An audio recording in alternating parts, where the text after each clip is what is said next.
Olá pessoal, tudo bem? Agora um tópico aí que normalmente eu deixo aí para o final, chamado de tópicos relevantes, que a gente faz uma revisão voltando em alguns pontos. Às vezes uma aula eu falei menos, aí agora eu dou uma atenção maior e trago algumas questões para a gente tentar fazer aí um encerramento de um ciclo, tá bom? Então vem comigo aqui no slide, vamos lá, não vamos perder tempo não.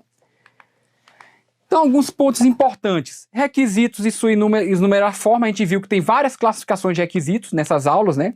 A gente viu as técnicas de levantamento, né? Cenários, etnografia, a junção de técnicas, entrevistas. A gente também viu que os requisitos eles estabelecem o que o sistema deve fazer e define as restrições sobre o seu funcionamento e implementação. Requisitos funcionais são declarados, né? São declarações dos serviços que o sistema deve fornecer ou as descrições de como alguns processamentos devem ser efetuados. E os requisitos de domínio, que a gente acho que falou muito pouco, mas é importante falar, vou dar uma atenção aqui maior nesse tópico relevante, ele tem a ver com o domínio de aplicação está inserido, e normalmente eles criam novos requisitos funcionais ou restrições sobre os requisitos existentes, ou define algum cálculo específico. Por exemplo, um sistema de controle de trem ele deve levar em conta as características de frenagem em diferentes condições climáticas. Acredito que tenha falado, mas os requisitos de domínio eles existem, de vez em quando as bancas perguntam sobre ele. Então ele tem a ver com o negócio onde o sistema está inserido e como isso pode ser impactado. Então você faz lá um sistema que vai operar como eu fiz, um sistema de sensores, participei, né, quando eu trabalhei na Eletrobras e Eletronorte, sistema que monitorava as usinas hidrelétricas, o nível da água. Então, os sensores, eles tinham que ter lá uma bateria, uma umidade, e isso variava de região. Então, isso tem a ver com o domínio da aplicação, eu tinha que me preocupar com esse tipo de coisa. Se eu não me preocupasse, isso poderia impactar negativamente no sistema. E aí, o que é engenharia de requisitos? É para evitar esse tipo de coisa aqui. Então, o cliente, ele explicou na cabeça dele, né? Ele explicou um balanço desse jeito aqui, com 3 assentos, né? Parecendo que explicou como se fosse a cara dele, né? Se a gente fala assim no Nordeste. Na verdade, o balanço ele tinha que ser o quê? Só um balancinho, não é isso? Mas aí ele explicou já dessa forma meio colapsada. Aí o líder do projeto entendeu assim, ó, o balanço no meio da árvore. E o que o cliente realmente necessitava? Ele queria um balanço com um pneu empendurado. Então ele explicou de um jeito, a gente entendeu de outro, e no final ele precisava de outra coisa que ninguém entendeu. Por isso que surgiu toda a engenharia de requisitos, que é para a gente realmente entregar, se ele queria esse balançozinho simples aqui, com pneu, a gente entender que era isso e fazer o que ele queria, tá? Então todas essas aulas que a gente falou de engenharia de requisitos é para que a gente consiga realmente entender o que o cliente realmente necessitava. E aí mais alguns pontos importantes, a licitação e análise de requisitos é um processo iterativo em espiral, comentei isso várias vezes, é composto da descoberta de requisitos, classificação e organização, negociação deles e a documentação de requisitos lá no final. A validação é o processo de verificação da validade, consistência, completude, realismo e verificabilidade dos requisitos. A gente falou também da adaptabilidade. Pode ver lá, volta lá na aula que tem lá. E mudanças organizacionais, mudanças no negócio e mudanças técnicas, inevitavelmente, geram mudanças nos requisitos para um sistema de software. Então, mudança de requisito é uma coisa que você deve se acostumar. Outros pontos importantes aqui, ó, muitas vezes os requisitos não funcionais eles restringem o sistema e o que vai ser desenvolvido, ok? E esses requisitos eles podem ser vistos com 3 classificações, né? Os requisitos não funcionais, ok? Deixa eu botar um amarelinho aqui. Requisitos não funcionais. Eles são requisito do produto, requisito organizacionais, requisito externo, e deles se derivam vários outros, né? Dentro do requisito externo, requisitos legais, dentro do requisito do produto, questões de usabilidade, por aí vai, a gente já apresentou isso para vocês nos blocos anteriores. E a maioria das vezes costumam se relacionar com propriedades emergentes do sistema. E normalmente eles aplicam o sistema como um todo e também são conhecidos como critérios de qualidade também. O processo de engenharia de requisitos inclui estudo da viabilidade, a licitação e análise de requisito, especificação de requisito e a validação, e no final, o gerenciamento de requisitos, ok? Isso faz parte aí do processo de engenharia de requisitos. O gerenciamento de requisitos é uma parte importante. A documentação de requisito é uma declaração acordada dos requisitos do sistema e ela deve ser organizada, né? Para quê? Para que os clientes e desenvolvedores possam usá-la. E é natural que haja uma evolução dos requisitos. Então, às vezes você tem uma compreensão inicial do problema, com a evolução, com a aplicação das técnicas, com a validação, com a experiência, utilização de revisões e todo tipo de coisa que a gente falou, essa compreensão ele vai sendo alterada e você vai tendo requisitos alterados. Ou por maturidade ou porque você levou porrada mesmo, não usou as técnicas direito ou falhou em algum momento, ou realmente os requisitos mudaram e isso, no tempo, vai levar a requisitos alterados. E aí vamos ver duas questões aqui sobre isso, tá? Então, concurso aqui da FCC, né? Estava trazendo questões do CESP e uma questãozinha da FCC. O processo de validação de requisitos, ele deve ser utilizado em um projeto da Fazenda Municipal, sendo que seus técnicos de TI devem, nesse processo de validação, efetuar revisões de requisitos, atentando que a propriedade...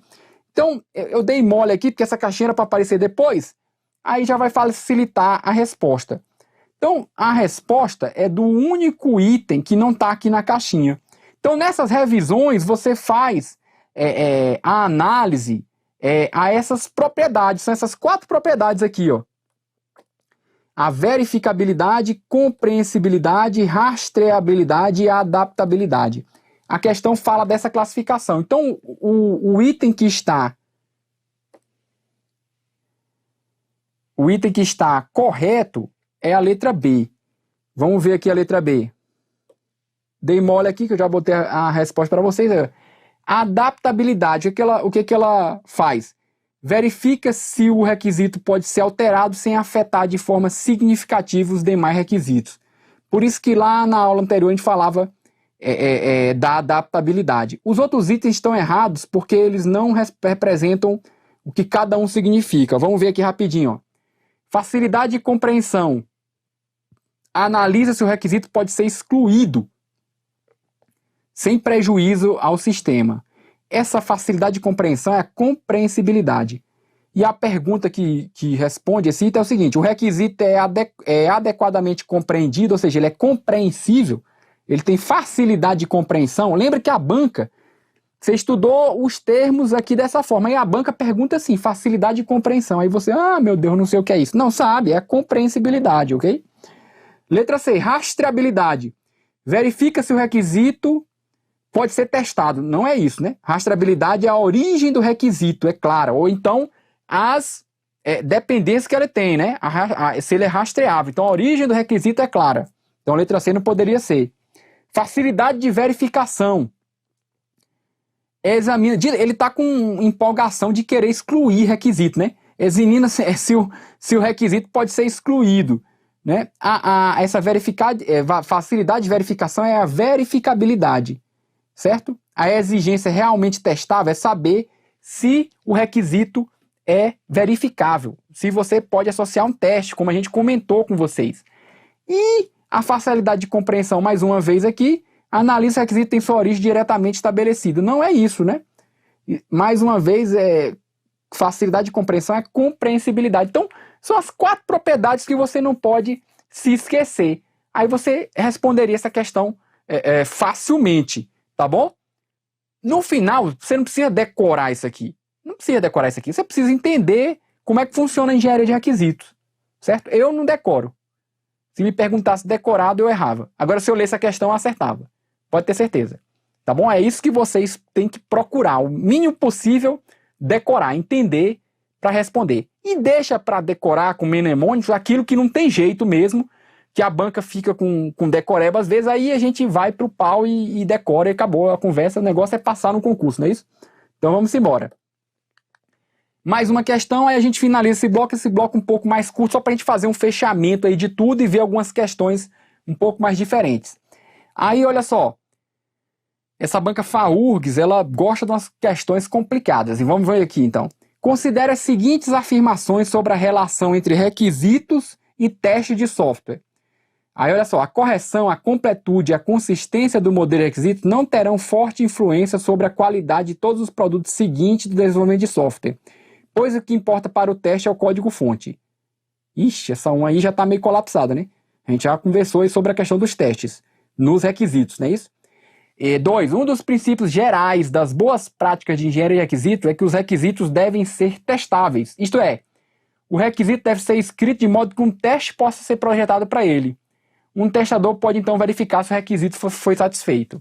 E a terceira, testes baseados em requisitos são uma abordagem sistemática para o projeto de casos de teste em que cada requisito é considerado, derivando-se assim um conjunto de testes para ele.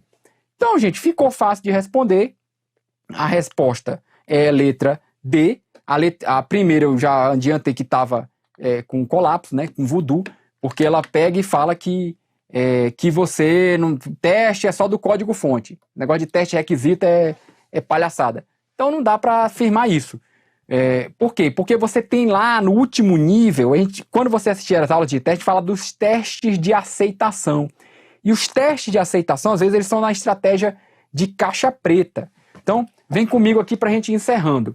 Os testes de aceitação são a estratégia de caixa preta. Então você pode escrever, olha, o requisito tal, o teste para atender esse requisito é fazer isso, isso e isso. Aí você diz a entrada, o que é que tem que processar, qual é a saída. Então é uma estratégia caixa preta, você não precisa olhar o código-fonte. Então esses testes eles são escritos. E eles são muito usados nas metodologias ágeis.